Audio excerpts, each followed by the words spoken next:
Why write a primer about global affairs, and what might the impact of that knowledge be for a new generation?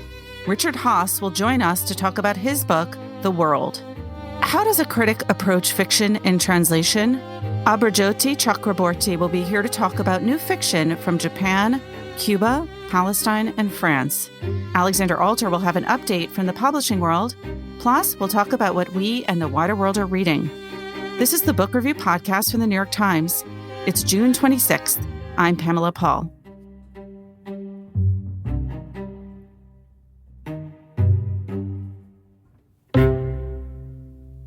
Richard Haass joins us now. He is the president of the Council on Foreign Relations, the author of 14 books. His newest book is called The World, A Brief Introduction. Richard, thank you so much for being here.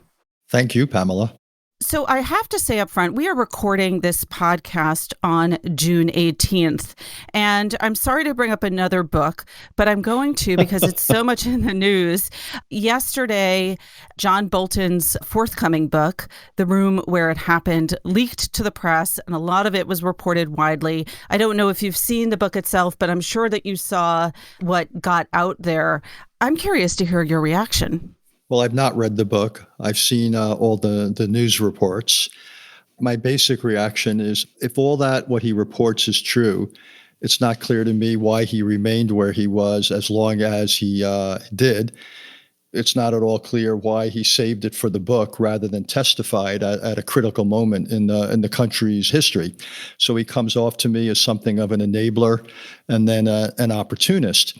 But on the policy side, it fills in a lot of what many people speculated about a president who is obsessed with his own political prospects and whose grasp of foreign policy, shall we say, is modest.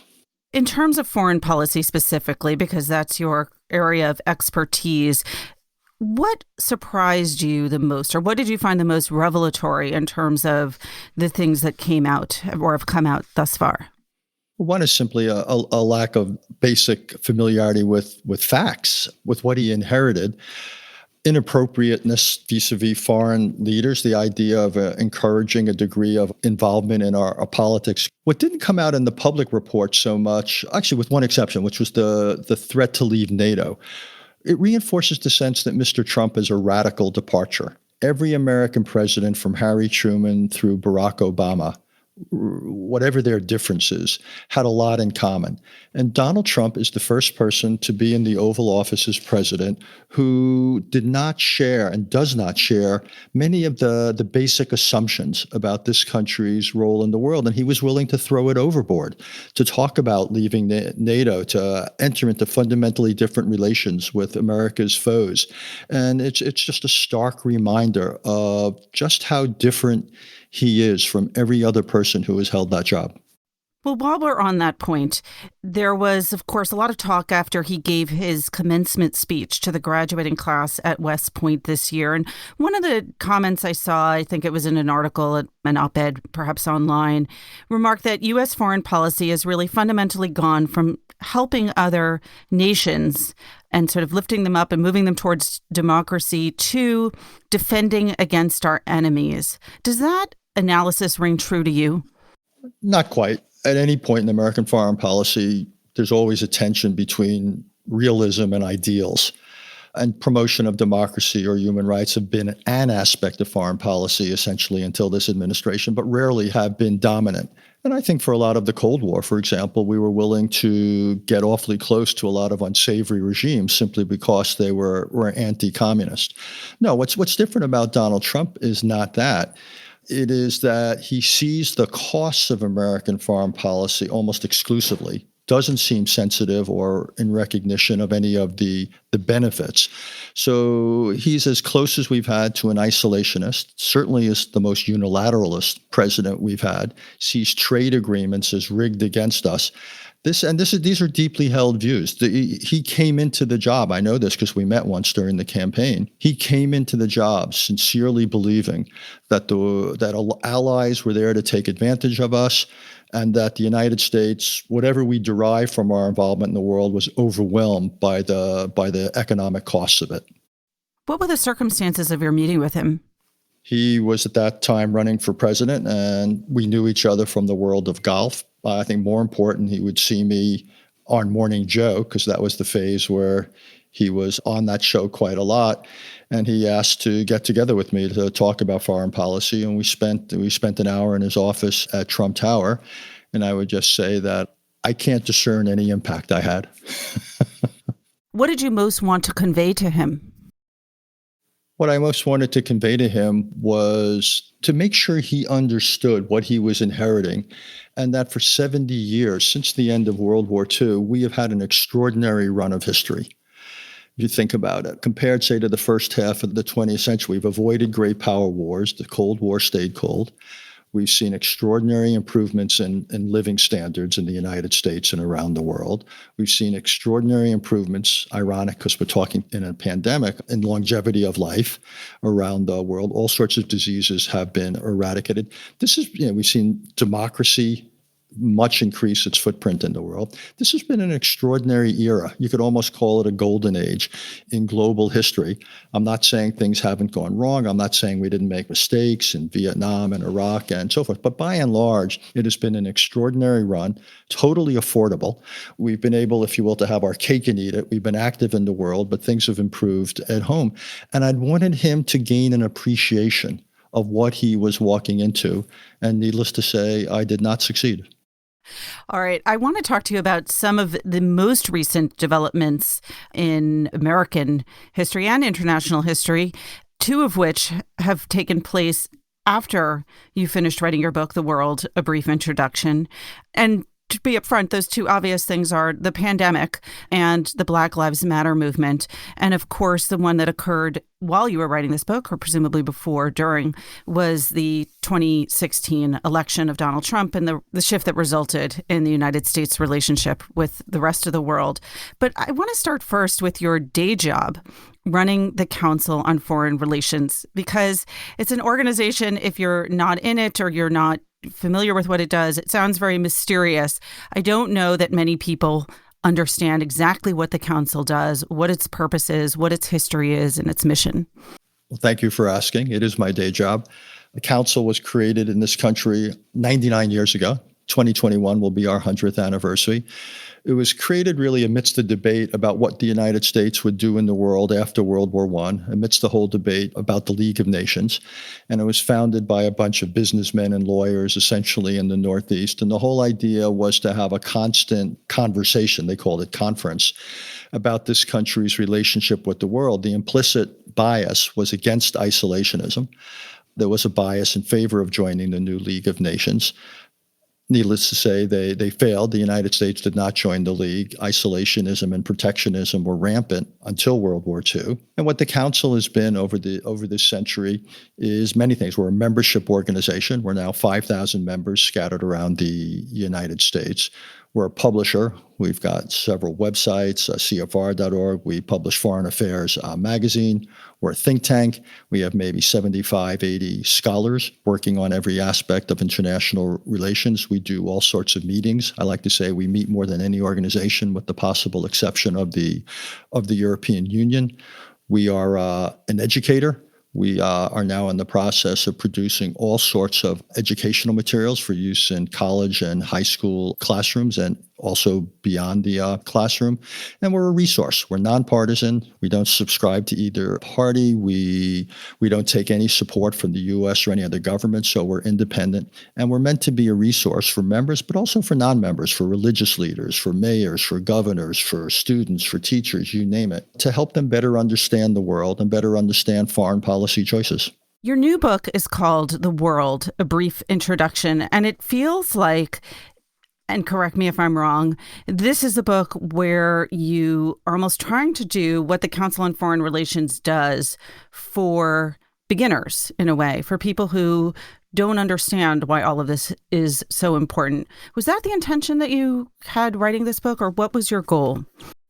It is a primer, or what the Brits would call a primer. It's meant to be a foundational book to give people the background they need to make sense of all the news. It could be a student's first book in high school or college. It could be a 70-year-old's read. I don't assume anything in terms of prior knowledge. I try to unpack everything to explain it. I try to avoid either too much or too little. So it's educational, not in the classroom sense, but it's an attempt, yes, to be educational in the larger sense of the word. And what was the impetus for writing it? There's a couple of things. One is I was one day fishing off of Nantucket, and I met this young man about to go into a senior year at Stanford, and he was majoring in computer sciences. And I was stunned after a series of questions and answers that he was going to graduate from one of the world's greatest universities and would essentially leave campus without any knowledge of this world he was going to enter that was going to affect his life. He wasn't where he needed to be an informed citizen.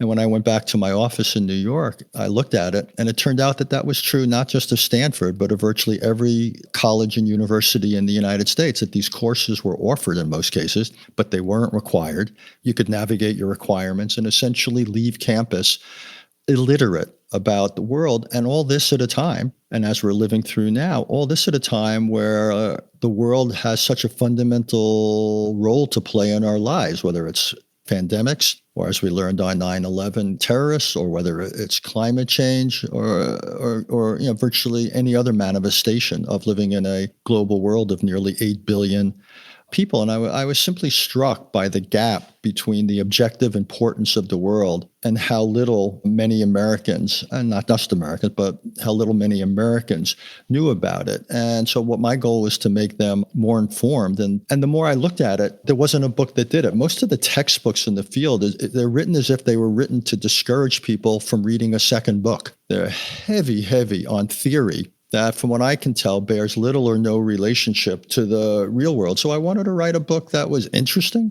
that was useful, that was accessible. People will have to judge whether I succeeded, but that was the plan. I want to stay on that point about Stanford and about university education for a moment, because the CFR, as you mentioned earlier, is involved in education as part of its mission. Why is it? How is it that you can graduate from school not having a kind of basic knowledge of world history and global affairs? Is it that we don't require, universities no longer require sort of big survey courses? Is it that people home in on microhistory or narrow subjects without getting a broader view? The short answer is yes.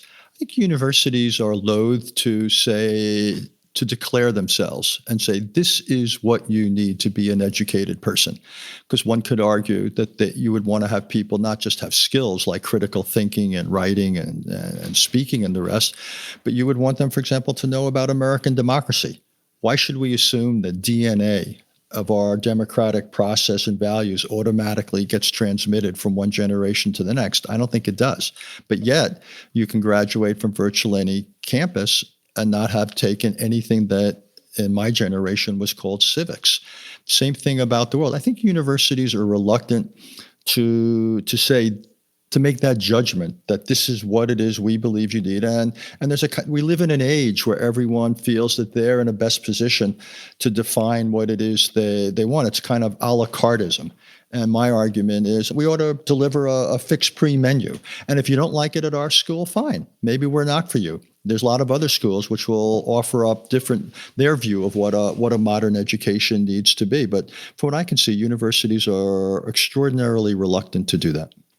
I mean, you would think that even if college-age students didn't learn this as part of their education, you would think that in the internet era, in an age of globalization, that young people in particular would have great knowledge about the world out there. They have so much access, whether it's going onto Google Earth or onto social media, to immediately be in touch with any corner of the world. How is it possible that even if they're not getting it in their education, that young people aren't gleaning this information, this sort of global awareness in the rest of their lives, or global literacy, as you call it? The answer is they have both too much and too little access, or it's unsystematic. Sure, you can find anything on the internet, but you can also drown there.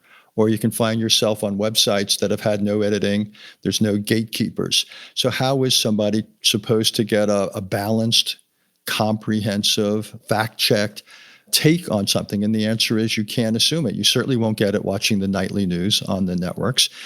The majority of places on the internet, you're not going to get it. People might be interested, say, in climate change on America's campuses. There's a lot of interest there, but there's not a lot of interest in most history. There's not a lot of interest, say, on what's going on with proliferation or terrorism or European security, or to understand Russia or necessarily Japan. There might be some interest in China, but not in Venezuela. Access to information is to me not a substitute, because there's nothing about it, again, that's systematic, that shows you how everything relates. So it's a little bit like touching the ear of the elephant. You might learn a lot about the ear, but you're not going to get a comprehensive or realistic or accurate view of the elephant. Earlier, you were talking about how there are a number of things, a number of measures by which it looks like the world is getting in better and better shape, current pandemic excluded. And your previous book, though, was called A World in Disarray, which does not sound very optimistic. And I'm curious, on the spectrum of optimism to pessimism, with, say, Steven Pinker over on the optimism side, and I don't know, everyone else maybe on the pessimism side, where do you fall, and how is that reflected in this book? I am on the pessimistic side. I disagree with Steven Pinker and others, and I, quite honestly, at the risk of being harsh, I think he and others cherry pick what data they use to make their point. So they point out, for example, that there's less war between and among countries. That's true, but there's more conflict within countries. And I see the potential for war between and among countries going up.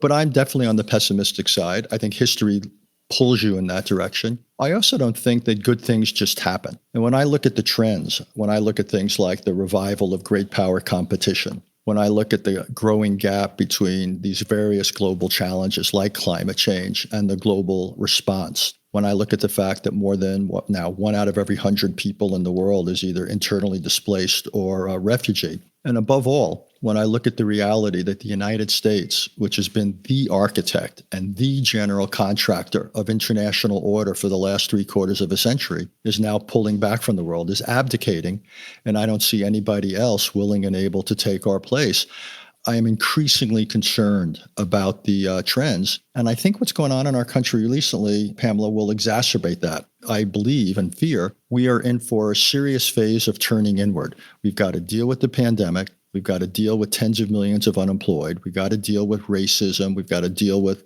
protest and so forth. And I think this will lead Americans to say, we don't have the luxury right now. We don't have the bandwidth to cope with the world. We've got to fix our internal problems. We've got to address them. And my reaction is, yes, we do have to fix what's wrong here, God knows. The world's not going to give us a timeout. History, I like to say, doesn't have a pause button.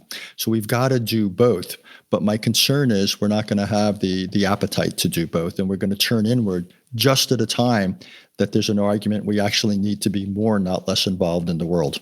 Do you agree fundamentally, and if not, point out where you differ, with arguments made by people like George Packer, who in The Atlantic recently talked about the current pandemic as really making clear, even more clear, fundamental problems that were already here in this country?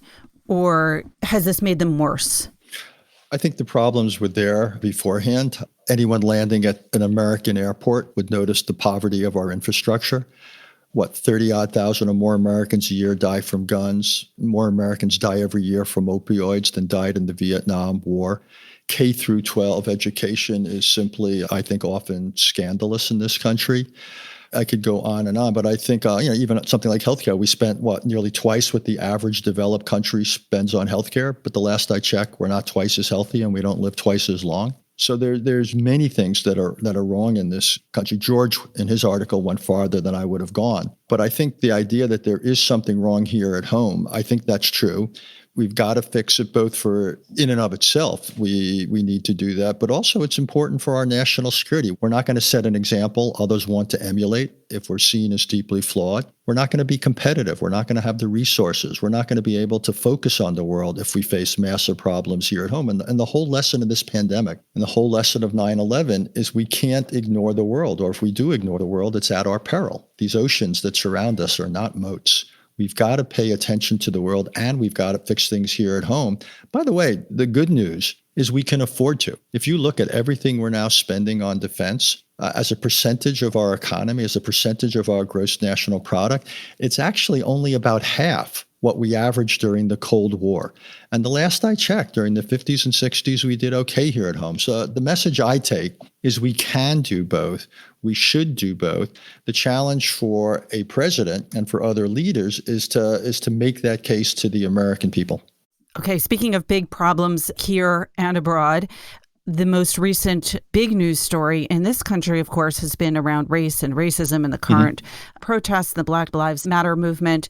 In your most recent weekly CFR update, you wrote, "The movement for racial equality and police reform has a profound impact on the standing of the United States and the world." Of course, the civil rights movement had a similar effect during the Cold War and the Vietnam War specifically. Since your book is really a history and a look at how history infuses our current global affairs, but you wrote it before this most recent development, what kind of parallels do you see between the civil rights movement, earlier cases in which our own race and racism problems here in America have rippled out to the world?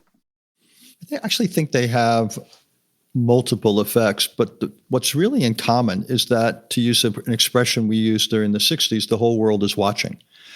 McLuhan's idea of the global village. So what happens here doesn't stay here. If things that begin in Wuhan come to the United States, things that happen in the United States travel to the rest of the world. And something like civil rights or the recent protests, on one hand, it shows friction. In some cases, it shows terrible violence, police brutality, which obviously communicates a terrible image.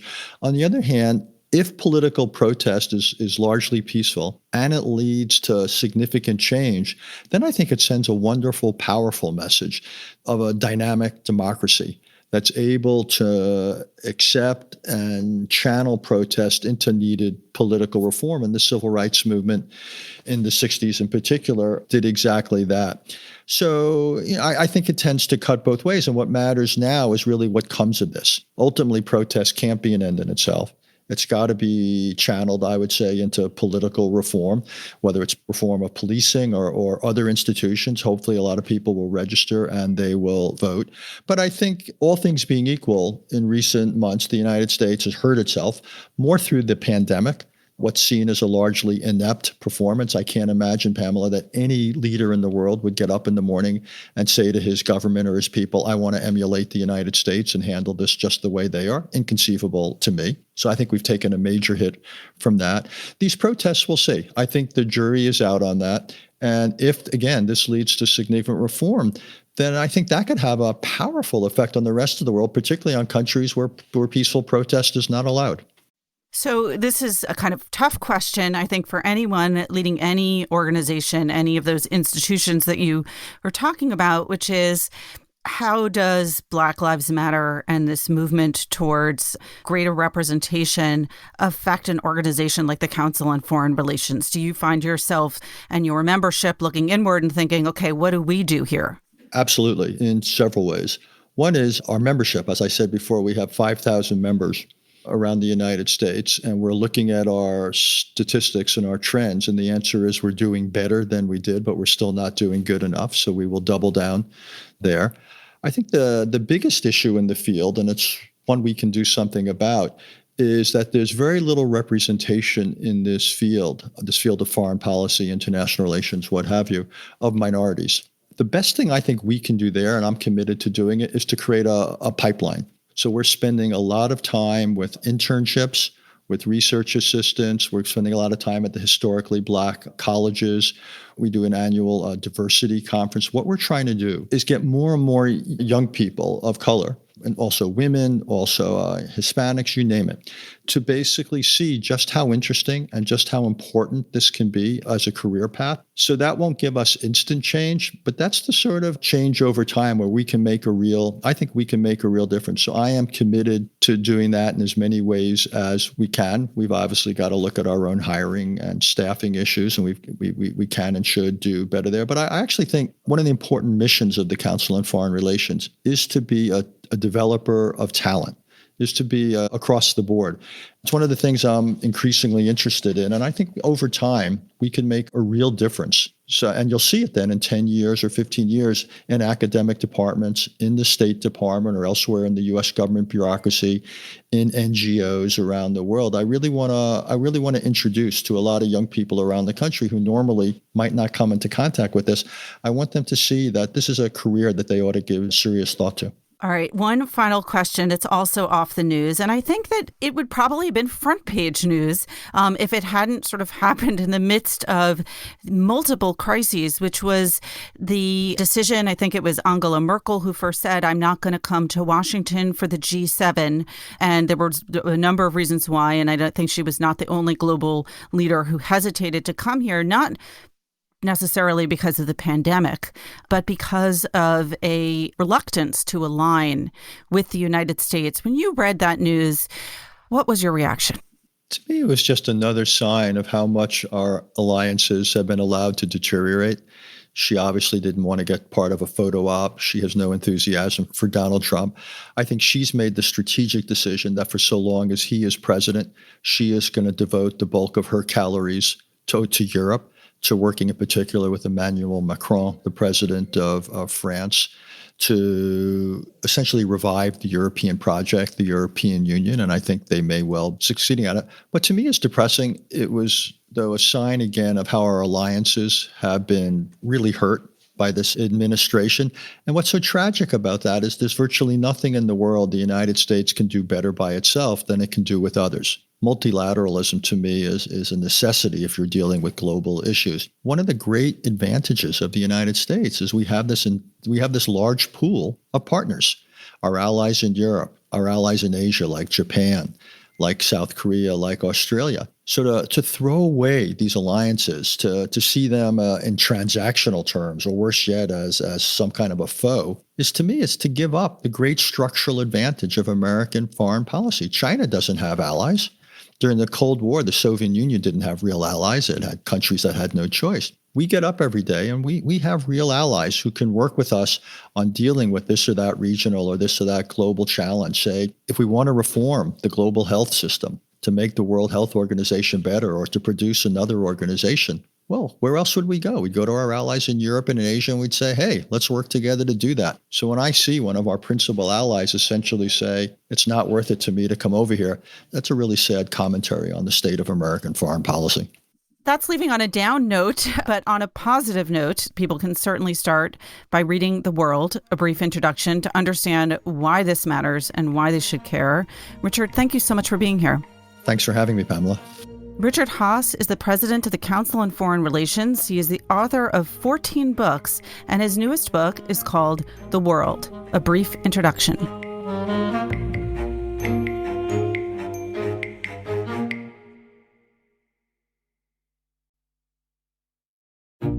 So here's a request for our listeners. I get lots of feedback from you, some complaints, lots of kind words. Really appreciate it. You can always reach me directly at books@nytimes.com. I will write back.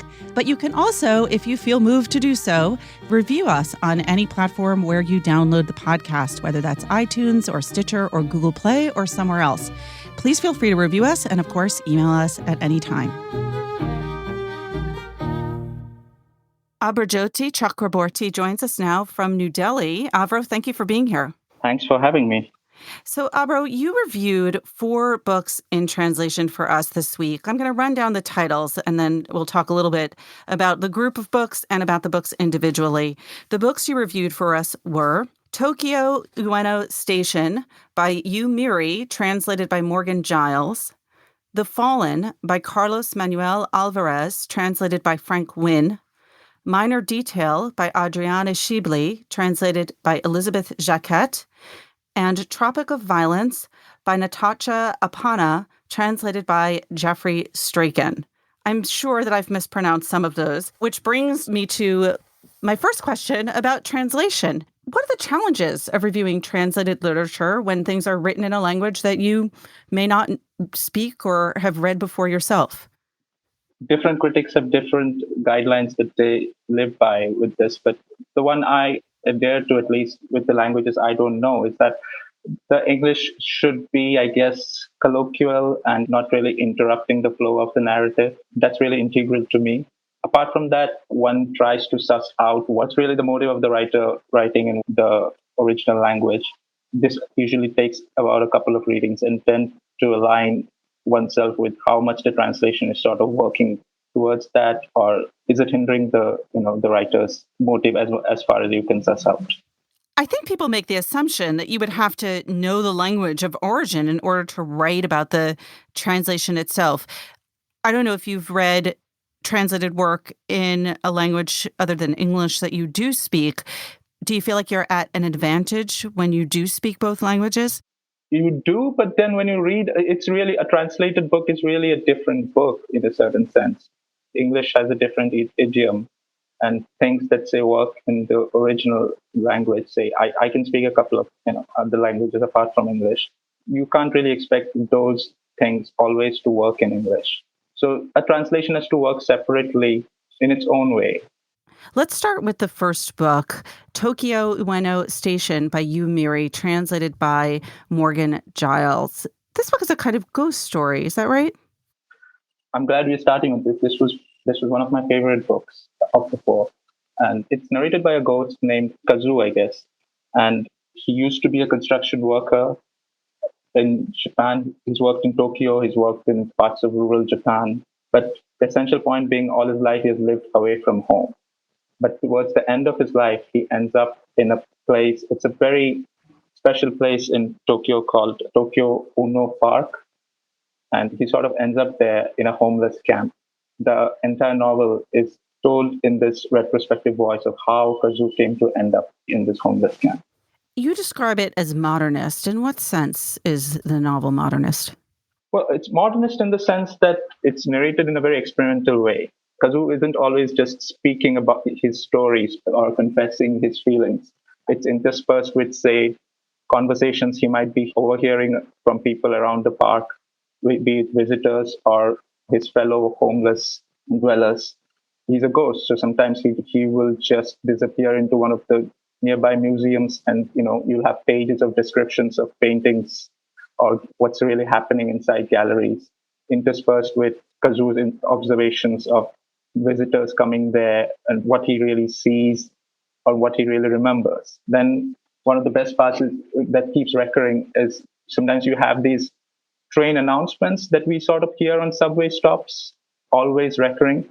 And these are motifs that you sort of, as you read the novel, you see sort of how it's all related to Kazu's story. And I guess that's the part I really found modernist. All right, let's talk about the next book in the group you reviewed. It's called The Fallen by Carlos Manuel Alvarez, translated by Frank Wynne. This is a novel that takes place in Castro's Cuba. What's the story? It takes place in Castro's Cuba. It's really the story of a family. It's a story of a family in Cuba during the Castro years. It's four people in the family. You have the father, Armando, who was sort of an idealist, a fervent socialist, who really believes in his image of himself as honest and irreproachable, and can't really fathom the fact that corruption has sort of become integral to public life in many parts of Cuba. Then you have his wife, Mariana, who used to be a teacher, but has been having regular epileptic attacks. And so she's homebound now. And then there is the younger son, who is away doing his compulsory military service. And the family's psychological as well as financial burden falls on their daughter, the older child, whose name is Maria. Maria works in a hotel as a waitress. The hotel itself is state-owned, and things really get tricky for her because her father sort of is also posted by the state to be a manager in the same hotel. And the story sort of goes from there. This was a book in your review where you noted that the translation felt awkward. In what ways? There were a lot of negative contractions. I think the translator's name is Frank Wine. You would have, sentences like, I ask why he does not send and stuff like that. It just made the prose uneven at times. I said it was awkward also in reference to the points of view of the mother as well as the father. And this might also be a corollary to how the book was written in the original Spanish, which is to say that I feel the points of view of the daughter as well as the son, the younger generation's point of view, is very well rendered. You can sort of see how they're sort of frustrated by their parents' generation's idealism and stuff. But with the parents' voices, although they presume to be speaking in their own voices, you always sort of feel like they're being seen from the child's point of view. You never really feel that it's the parents are speaking for themselves. All right, speaking of multiple narrators, Minor Detail by Adanya Shibli, translated by Elizabeth Jacquet. This takes two different stories, two different time periods. What are these stories and how do they connect? Well, the first story is the story of a Palestinian girl.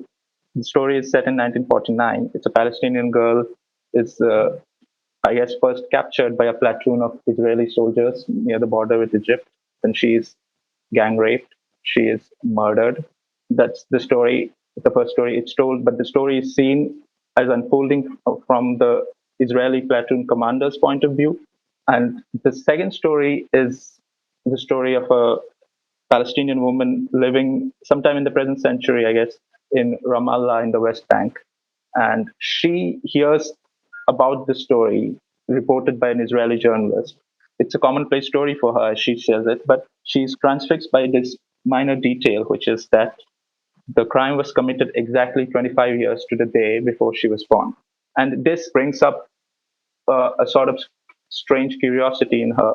Because she lives in Ramallah, in present-day West Bank, her access to Israel is sort of restricted, always mediated, and she can't really cross borders freely as many of us can. But she borrows a friend's ID, takes a rented car in someone else's name, and crosses into the border to just find out more about the girl. This sounds like a very tough subject matter to read about. How is it handled by the author, by Shibli? I think it's handled very subtly, very delicately. You can read the story in multiple ways. I really appreciated that aspect. There are details that are sort of similar. Certain things that you see in the first story sort of reappear in the second story. So in a sense, you can see how life has changed as well as not changed in that part of the world.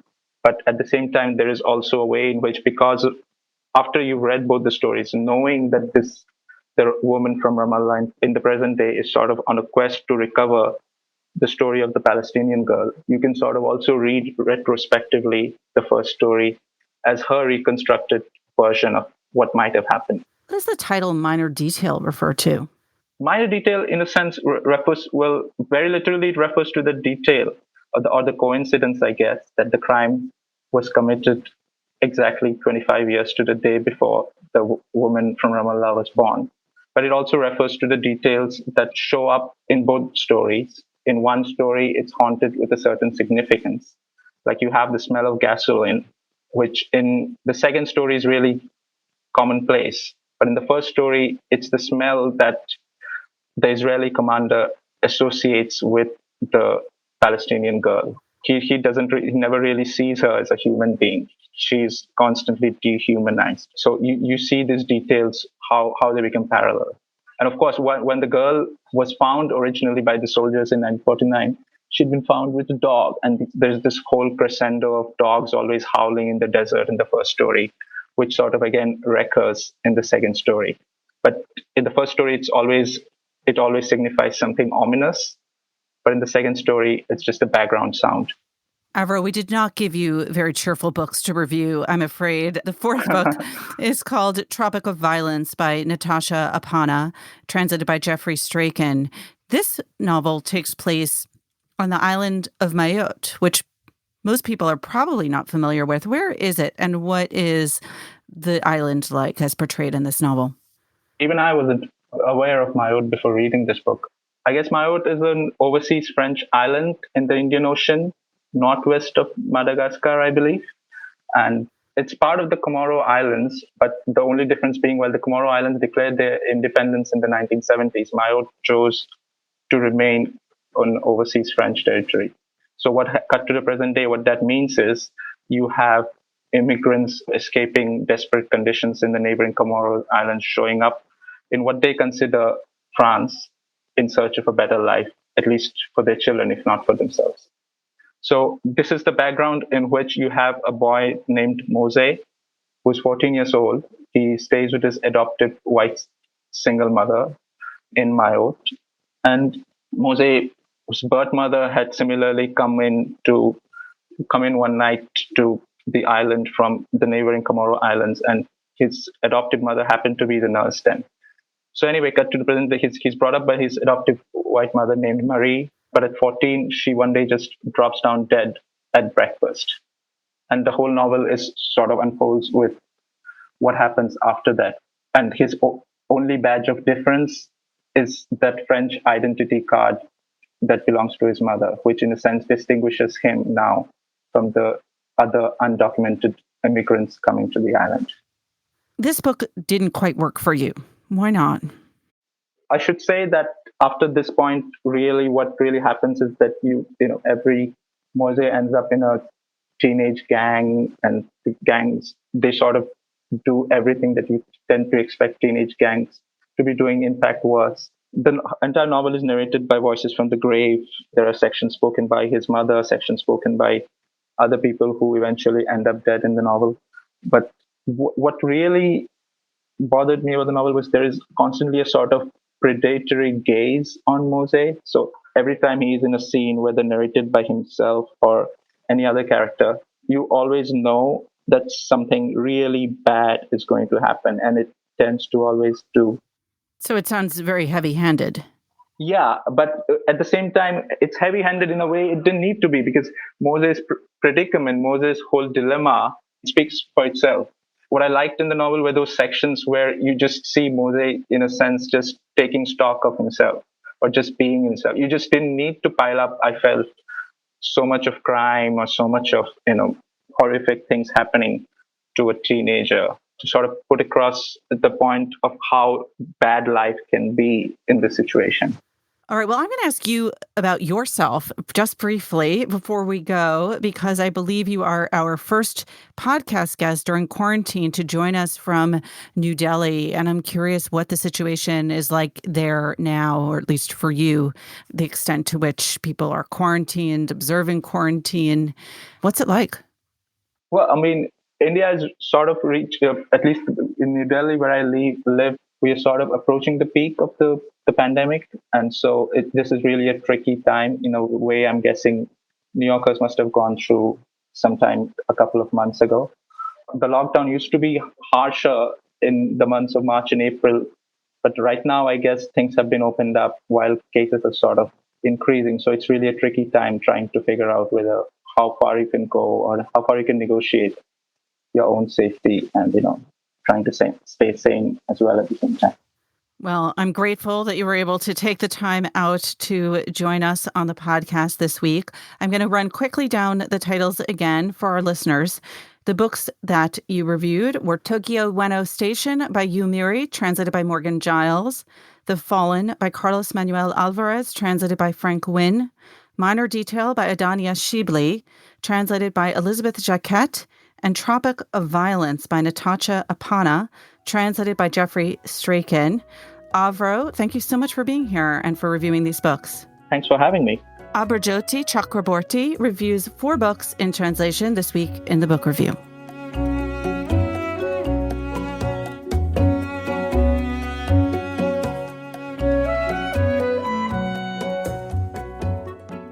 Alexandra Alter joins us now with some news in the publishing world. Hey, Alexandra. Hey, Pamela. How are you? I'm doing well, thanks. How are you doing? I am okay. I'm in my closet. Same here. It is air conditioned in here, which is vital. What's going on with the book business right now? So this has been a fascinating time in publishing. The last couple of weeks, we've seen kind of an epic clash building between the Trump administration and the Trump family and one publisher in particular, Simon & Schuster. This has happened several times during the course of this administration. The Trump administration has threatened lawsuits against various publishers for producing tell-alls or books that contain damaging information about the president. Most memorably, it was Henry Holt when they published Fire and Fury by Michael Wolff.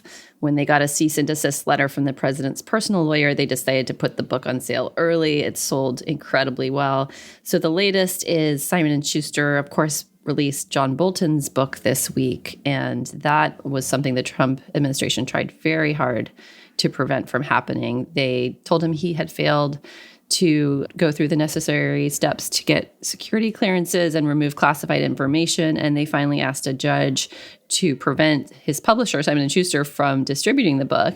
The judge denied that, although John Bolton himself may eventually have to forfeit some of his profits, which were substantial. He reportedly got a $2 million book deal. So that clash was playing out just in recent days, and the book just went on sale. I think they've distributed 200,000 copies, according to some of the legal filings. And at the same time, Simon & Schuster is preparing to publish a very explosive, potentially explosive, I should say, I haven't read it, book by President Trump's niece, Mary Trump. And just this week, President Trump's family sought a temporary restraining order to try to block publication of that book by Mary Trump, which is called Too Much and Never Enough: How My Family Created the World's Most Dangerous Man. So the title suggests that this is not going to be a positive book. It's scheduled to be released by Simon & Schuster on July 28th. The book is finished, it's edited, but they're starting this process earlier. I think with the Bolton book, they came in pretty late in the game with the effort to prevent distribution. The books had already shipped. Retailers had them.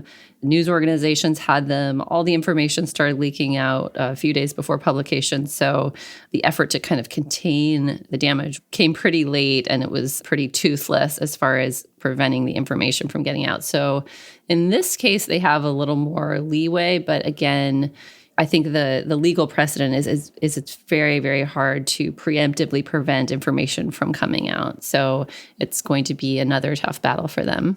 This has been a really eventful year for Simon & Schuster. I mean, first they were put on sale, right? And then very suddenly their chief executive officer, Carolyn Reedy, died of a heart attack.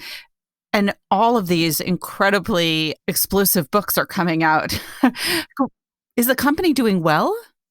At a time when a lot of publishers are struggling to break through the news cycle, Simon & Schuster is creating the news cycle. So that's kind of extraordinary. You know, the John Bolton book has been #1 on Amazon for a while. Mary Trump is close behind it. And they have more coming in the pipeline that are, I think, certain to be bestsellers, including, I think, most significantly, another book by Bob Woodward. His previous book about the Trump administration, which was titled Fear, sold millions of copies and, again, caused a lot of consternation in the administration. And he has a sequel to that that's coming out this fall. I don't believe it's titled yet, but it's about the administration. The president has said he spoke to Bob Woodward for this book. So it'll be interesting to see what secrets remain for Bob Woodward to find out, given all of these tell-alls that have come out. I was speaking to some people in Washington, like Robert Barnett, who is a famous Washington lawyer who represents a lot of politicians and has been around for a long time. And his observation I thought was interesting. It's just, the volume of books that have come out during this administration is quite unusual. It's fairly typical for there to be a wave of memoirs, tell-alls, I was inside the room kind of books to come out the years after the presidency, when people can reflect and there's no longer the political pressures of the day or a re-election campaign, for example. But the revolving door in the administration today has been moving so quickly, people cycle in and out. And I think that has accelerated the rate of tell-alls. All right. Well, I'm sure you'll be telling us all about them in future episodes of the podcast. I'm sure there'll be more to come. Thank you so much. Thanks for having me.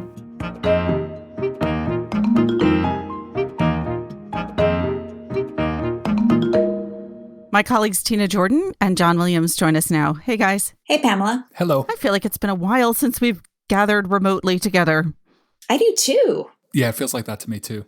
I actually have a backlog now of 3 books that I've read. So I'm going to talk about books that I've read a while ago, and maybe you guys could make it more contemporary by talking about what you're reading right now. But let's start with you, Tina.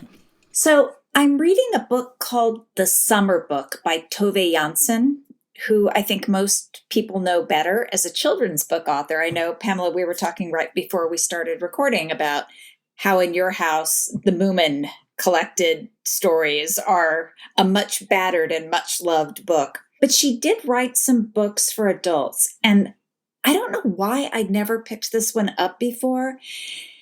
It's about a 6-year-old girl and her elderly grandmother who are spending a summer on this very isolated island in the Gulf of Finland. And I swear to you, it's one of those books where nothing really seems to happen. I mean, the grandmother loses her false teeth. The two of them go off to listen to long-tailed ducks. A horrible little friend named Bernice comes to visit. But there's sort of this dark current underneath, which you understand gradually, which is that the little girl's mother has died. And you hear it in bits and pieces, mostly through her conversations with her grandmother, who I must add is not quite a storybook grandmother. She likes to nip at her cognac neat, and she smokes, and her pockets are filled with cigarettes and anxiety pills. But she's also clearly understanding the unspoken grief that her granddaughter is going through. And they're just spending hours in these very slim, short chapters making crafts. They're looking for seashells. They're listening for owls. And you really get this sense that here's the grandmother, clearly, I'd say late 80s. I don't, if her age is mentioned, I haven't gotten to that yet. She's sort of slipping out of this world, and here's her feisty, impetuous, imaginative little granddaughter who's sort of finding her place in the world, but while she's coping with the death of her mother. And I just wanted to read you a really short passage of what I'm talking about when I say the grandmother's just sort of being endlessly patient with her and helping her. This is right at the beginning, I think maybe the 4th or 5th chapter. Sophia asked her grandmother what heaven looked like, and grandmother said it might be like the pasture they were just then walking by on their way to the bridge. They stopped to look. It was very hot. The road was white and cracked, and all the plants along the ditch had dust on their leaves. They walked into the pasture and sat down in the grass, which was tall and not a bit dusty. It was full of bluebells and catsfoot and buttercups. Are there ants in heaven? Sophia asked. No, said grandmother, and she lay down. So it's just their conversations wax and wane. I don't know. I'm about halfway through. It's a very slender book. It's basically novella length, but I'm just loving it. And it's making me, try to imagine life on this isolated island. Tina, isn't life already like that right now for you? Yeah, but this seems so idyllic, forest. It's in Scandinavia. It's in Scandinavia, right? So they're eating really good food, and the forest is beautiful, and they're picking berries. I don't know. It seems better than my house right now. And it's by choice. By choice, yeah. John, what about you? Tina, it's funny that you are reading that, because I was going to say about the book that I finished recently that it features an elderly protagonist. And I can't think of a lot of novels that I've read that feature an elderly protagonist, like both of the books we're reading. This is a book called The Stone Angel by Margaret Lawrence, who's a writer who I've talked about on the podcast before, not too long ago. She wrote a novel called The Jest of God, which quickly became sort of a favorite novel of mine that I read earlier this year. This is a longer novel, published in 1964. I think it's also one that she is even more well known for. It's about a 91-year-old woman named Hagar Shipley who lives with her son and her daughter-in-law in her house. And the book toggles between the current day, when Marvin, the son, and Doris, the daughter-in-law, are trying to convince Hagar to move out of the house into an assisted living facility. And she will not hear any of this. She says this is, it's her house. She bought it with her money and she's not going to leave. And so half of it is her reading their signals, trying to figure out if she's really not making as much sense as they say she is. She doesn't feel like she's losing it as much as they say she is. And half of it is her going back into the past, into her memories, thinking about her marriages, her boys when they were younger, a son who she lost. And it is obviously very autumnal and sad, as that makes it sound. It's also very funny. She's very stubborn. She's cantankerous. Her inner dialogue is great. I'm going to read a little bit because I read some books on the podcast that I think would not benefit from reading passages because you sort of have to take in the whole thing. But I feel like Lawrence's prose really speaks well for itself and gives you a sense of what it is and whether you like it or not. And so I'm going to read a medium-sized paragraph from near the very beginning of the book. This is when Hagar has begun thinking about the past, and she starts with a sentence that I love. She says, "Now I am rampant with memory. I don't often indulge in this, or not so very often anyway. Some people will tell you that the old live in the past. That's nonsense. Each day, so worthless really, has a rarity for me lately. I could put it in a vase and admire it, like the first dandelions, and we would forget their weediness and marvel that they were there at all. But one dissembles usually for the sake of such people as Marvin, who is somehow comforted by the picture of old ladies feeding like docile rabbits on the lettuce leaves of other times, other manners. How unfair I am. Well, why not? To carp like this, it's my only enjoyment. That and the cigarettes, a habit I acquired only 10 years ago out of boredom. Marvin thinks it's disgraceful of me to smoke at my age, 90. To him there is something distressing in the sight of Hagar Shipley, who by some mischance happens to be his mother, with a little white burning tube held saucily between arthritic fingers. Now I light one of my cigarettes and stump around my room, remembering furiously, for no reason except that I am caught up in it. I must be careful not to speak aloud, though, for if I do, Marvin will look at Doris, and Doris will look meaningfully back at Marvin, and one of them will say, 'Mother's having one of her days.' Let them talk. What do I care now what people say? I cared too long." Ooh. So that's the narrator of The Stone Angel by Margaret Lawrence, which I greatly enjoyed. And now I'm doing something which I don't normally do, which is I have about 4 or 5 books that I've read the first several pages of, and I'm kind of waiting to see which one takes for the next time we meet. John, might I say, if you're ever looking for a diversion, you might like this very slim Scandinavian murder mystery. Do you know what I'm talking about? I will when you say it, because I think you've discussed it before. An elderly woman is up to no good. Yes. It's about Yeah, a homicidal octogenarian. It's one and of the book you're talking about this week is something I've heard a lot about. Yeah. And would Anyway. be interested in All too. right. That's good. So Pamela, how old is the person in the book you're reading? Well, one of them is not a person. So I read 2 books that I'm going to talk about, both of which I really enjoyed, but both of which for different reasons were very disconcerting and upsetting in their reading experiences. So the first book I read was Kate DiCamillo's The Miraculous Journey of Edward Tulane, and that does not feature a human, but a toy rabbit, a stuffed rabbit with a porcelain head. And this is a book that the novelist Ann Patchett had waxed rhapsodic about in our pages, and my kid book club chose it for their book. And I was very excited because Kate DiCamillo is one of those writers who I always hoped that my kids would read, but they never do. And I guess here's where, the sort of upsetting and disconcerting part comes into play, which is that for some reason, I always want my kids to like animal stories, and they very rarely do. Like, unless they are the murderous rabbits of the Warrior series by Aaron Hunter, they're not interested really in touching animal tales. Like Black Beauty. They don't care for that sort of thing. And I hope to convert my youngest child to The Miraculous Journey of Edward Tulane by reading it aloud to him. So this is like quarantine activity. I thought, I'll get this book. I'll kill 2 birds with one stone. I'll read it for my club by reading it aloud to my youngest child at night. And he was just bored out of his skull. I was enchanted, I have to say, but he really didn't care for it. And after a while, he just said, "Could you just stop? Just read it to yourself." So, there's this sort of like brutal irony that like I ended up reading this kid's book by myself, and he never ended up reading it. But it's a lost stuffed animal story, and I'm a fan of those. I love the Knuffle Bunny stories, the Mo Willems, which culminate the trilogy with Knuffle Bunny Free, which is the child sort of giving up her lovey for good as she gets older. This book, The Miraculous Journey of Edward Tulane, reminded me most of one of my favorite picture books, which is Tomi Ungerer's Otto, the autobiography of a teddy bear. And if you have not read this book, I highly recommend it, but only if you like to cry. It never fails to get me to cry because it's a Holocaust story, like for kids. It's not really for kids, but it's about a stuffed teddy bear that gets lost during World War II and the Holocaust. And anyway, it ends with a very tear-stained reunion. And Edward Tulane sort of follows a similar path. And if you've read Otto, you know where Edward Tulane, who's a stuffed rabbit who gets lost when he is accidentally flung overboard a ship crossing from the United States to Europe. You know where it's going to go.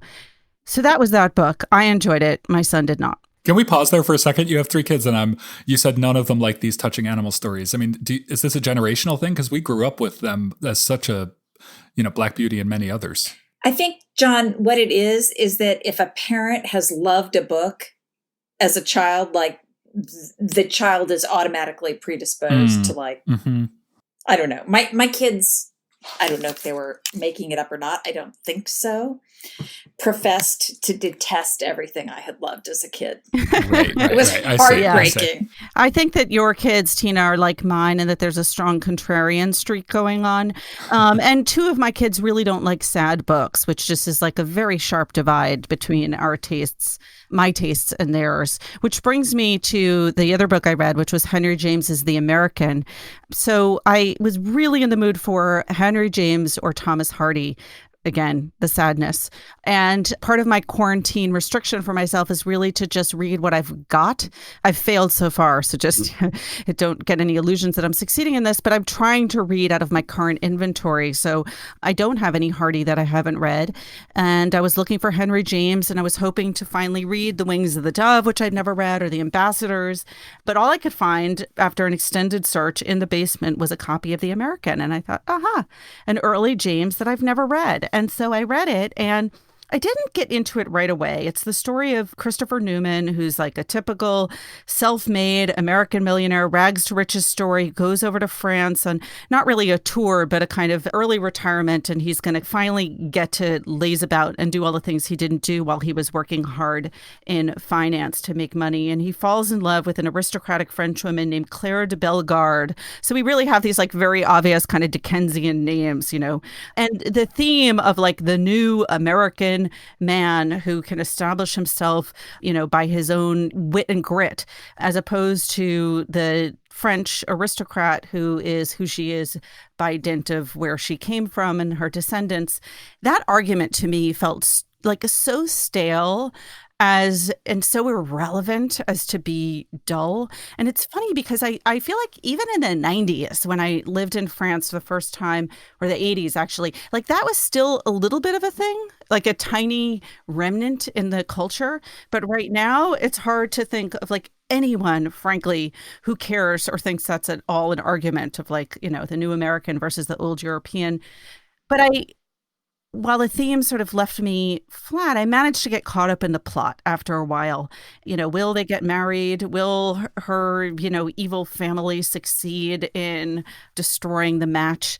And I read it very quickly at the end and finished it and thought, okay, finally, I at least know what happened, even if this didn't 100% grip me.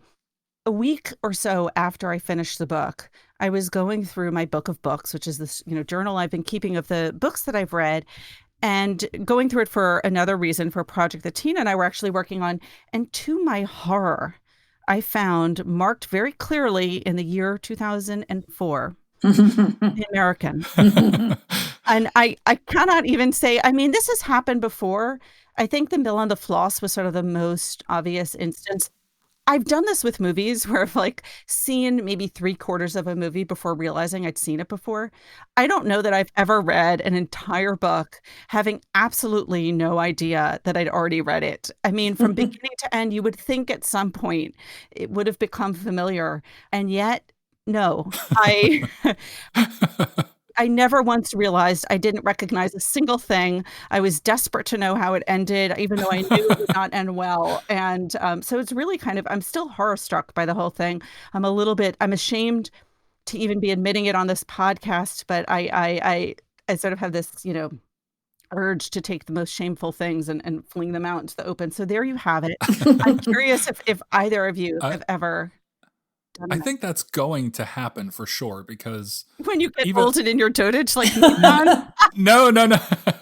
No, I think we're very similar in age. It's just that I don't really, other than the things I really love the most, I often barely remember any details of a book. And so even like a book like The American, I think I read that maybe 10, 12 years ago or something. And I remember enjoying it, but I have almost no idea. I couldn't tell you anything about it, really. A couple of drawing room scenes come to mind, but nothing super specific.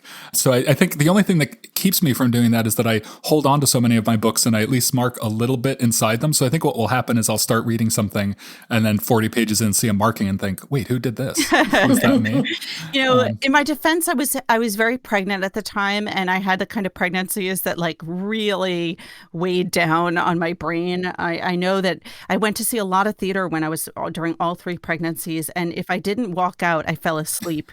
But again, I don't really think it's a persuasive or in full excuse for what occurred here. Well, you read a lot, and I don't know. I'm not trying to let you off the hook too easily, but I do think that this is something I'm fearing for myself just because of my forgetfulness. Tina, what about you? Oh no, I'm sure I've done this. I mean, I'm like you. We all read so much. It's only the stuff I either absolutely love or detest that sort of stays imprinted on my brain.